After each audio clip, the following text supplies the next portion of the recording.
Séguéla, vaste département de 9 sous-préfectures et une population à 80% rurale.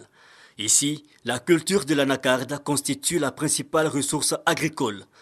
Mais depuis le début des années 2000, une nouvelle culture adhérente entre dans les mœurs culturelles, le cacao.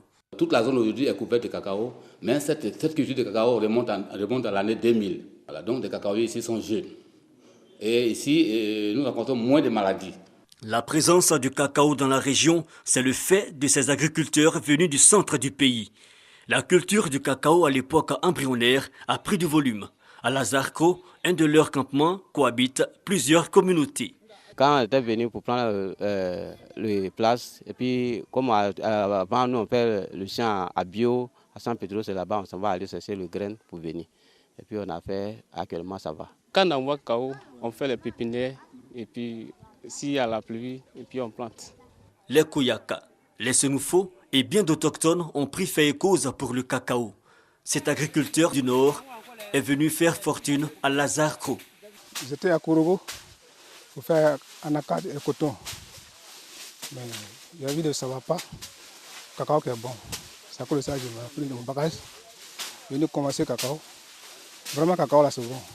Je m'ai rasé, j'ai fait coton, anacarde, je n'ai pas construit. Depuis que j'ai commencé le cacao, j'ai commencé à construire une maison. Mais pour plus d'efficacité, il faut fédérer les efforts. La coopérative des producteurs de Diarabana, gros village de la région, est en passe de produire plus de 360 tonnes après avoir récolté 200 tonnes de cacao en 2012. Ils auraient pu faire mieux sans ces quelques difficultés. Les pistes, pour le moment, c'est impraticable. Entre les villages et villages, le gouvernement a déjà commencé à faire un pas. Mais au niveau des campements, quitter par exemple Diarabana, aller à Orofla, c'est impraticable, il n'y a même pas de route. Quitter Kani, Wenge, aller à Lazarco, il n'y a pas de route. Diarabana Nyonro qui fait 7 km, totalement à partir de ce mois-là, la route sera coupée. Quand il y a saison de pluie là, même au bureau, on ne peut pas passer pour 10 camions.